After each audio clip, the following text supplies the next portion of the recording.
کہ ہر کوئی کلام اقدس میں میں آپ کے سامنے ایک اور پولس رسول کی جو بیان کردہ آیت مبارکہ ہے وہ بیان کروں گا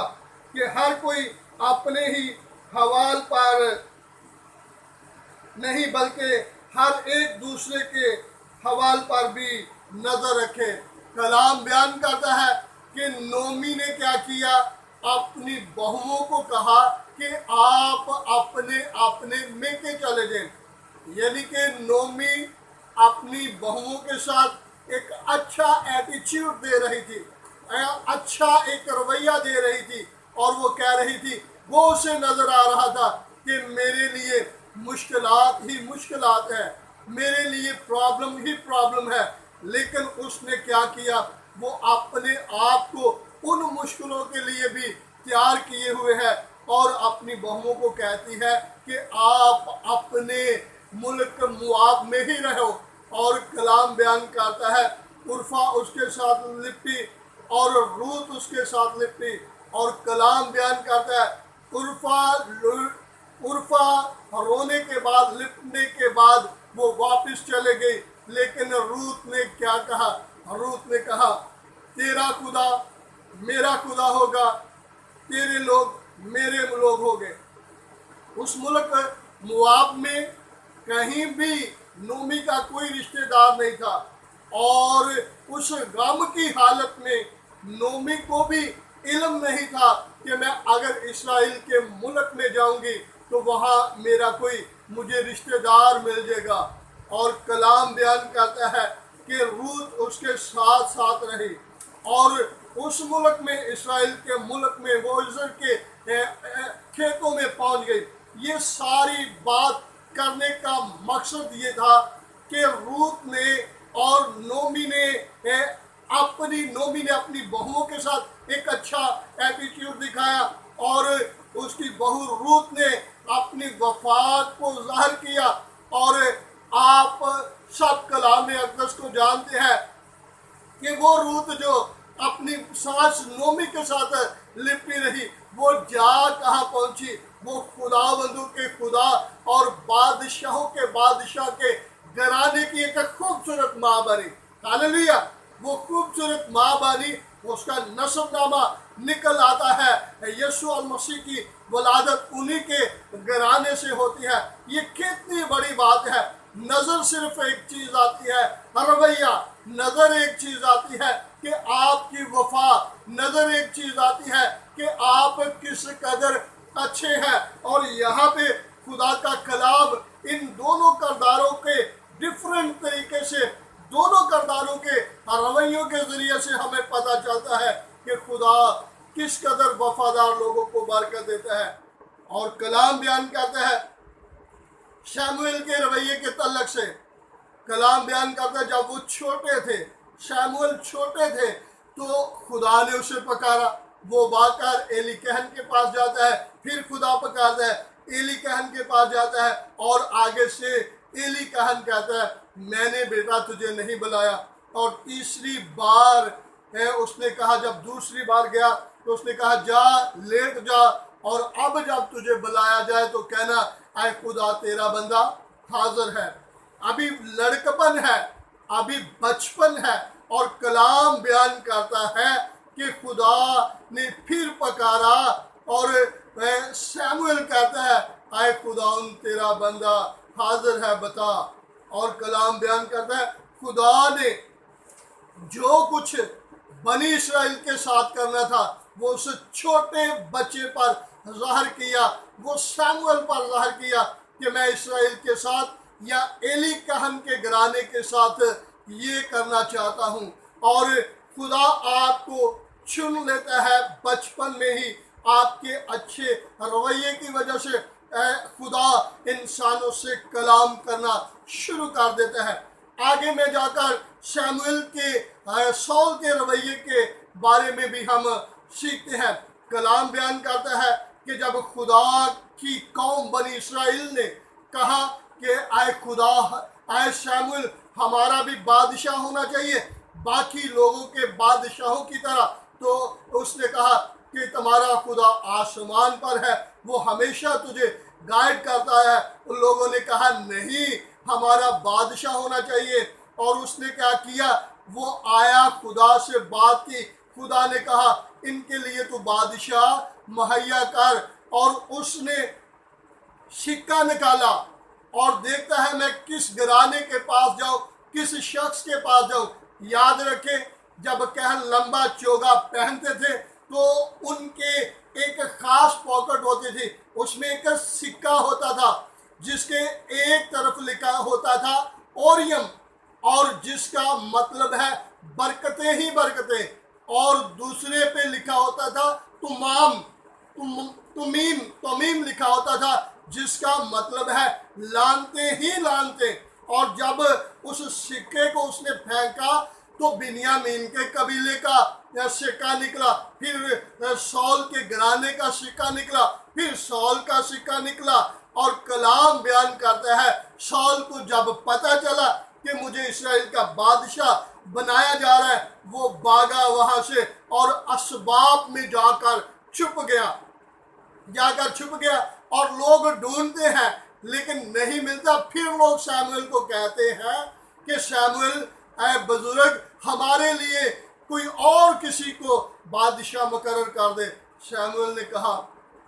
ہم سول کو مخصوص کرتے ہیں۔ جب سول کو ڈھونڈ کر لے کر آئے تو کلام بیان کرتا ہے سول سب لوگوں سے اونچے قد کا شخص تھا، ریڈ کلر کا تھا اور بڑا خوبصورت تھا۔ اور اس کی خوبصورتی دیکھے، اس کے قد و قدامت کو دیکھے اور اس کے انکار کو دیکھے کہ وہ بادشاہ بننے سے وہ کترا رہا ہے اور جا کر اسباب میں چھپ گیا ہے۔ اور پھر اسے جب بادشاہ بنایا گیا، اب آگے آ کر ہم ایک اور رویے کی طرف دیکھتے ہیں، داؤد کے رویے کی طرف دیکھتے ہیں۔ کلام بیان کرتا ہے جب فلسطین اسرائیل پر چڑھے اور جاتی جلیت نامی شخص آ کر بنی اسرائیل کو للکارتا ہے اور بنی اسرائیل کو بار بار کہتا ہے کہ تم چھوٹے ہو، تم چوہے ہو اور میرے ساتھ لڑنے کے لیے تم میں سے کوئی جوان نہیں ہے۔ اگر تم کسی نوجوان کو بھیجو تو اگر وہ میرے ساتھ لڑے گا تو اگر مجھے قتل کر دیا تو ہم تمہارے آگے تمہارے غلام بن جائیں گے، اور اگر ہم نے اسے قتل کر دیا تو اسرائیل ہماری غلامی کرے۔ اور جب داؤد اپنے باپ کی بکریوں کو چھوڑ کر اپنے باپ کے کہنے پر اپنے بھائیوں کو کچھ کھانے کے لیے دینے گیا تو کلام بیان کرتا ہے پھر جاتی جلیت باہر نکلا، اس نے پھر وہ للکارا، اور للکاری جب داؤد کے کانوں پر پہنچی تو داؤد کہتا ہے یہ جاتی جلیت ہوتا کون ہے جو خدا کے لوگوں کی تکفیر کرے؟ اور کلام بیان کرتا ہے یہ جرت سے بھر گیا کہ اس کی جرت کیسی ہے، یہ خدا کے لوگوں کی تکفیر کرے۔ اور یہ باتیں خدا کے بادشاہ تک پہنچی، اور بادشاہ سول نے کہا کیا تو اسے قتل کر سکتا ہے؟ اس نے کہا ہاں، میرے باپ نے مجھے بکریاں دی ہیں، اور جب میری بکریوں میں سے، جب میری بیڑوں میں سے کوئی شیر یا رچھ میری بیڑوں کے کسی بچے کو اٹھا کر لے جاتا تو میں اس کے پیچھے جاتا، اس کی داڑھی کو نوچتا اور اس کے جبڑوں کو توڑتا، اور توڑ کر میں اس بیڑ کے بچے کو، اس بکری کے بچے کو چھڑا کر واپس لاتا۔ اور اس رویے کہتا کہ میں ایسے کرتا تھا اور یہ جاتی جلیت کو میں مار گراؤں گا۔ اور کلام بیان کرتا ہے جب وہ جنگی سامان پہن کر نکلا اس سے چلا نہ گیا، پھر اس نے وہ اتارا اور وہی اپنی کمان لی، وہی اپنی گلیل لی، اس نے کچھ بیٹے اکٹھے کیے اور ایک ہی بیٹے کے ساتھ جاتی جلیت کو مار گرایا، اور اس کے ماتھے پر وہ بیٹا لگا اور اس سے وہ گر گیا، مر گیا، اور اس کی تلوار سے اس کو قتل کر دیا۔ اب داؤد کا رویہ یہ ہے کہ وہ لڑکپن سے خدا کی طرف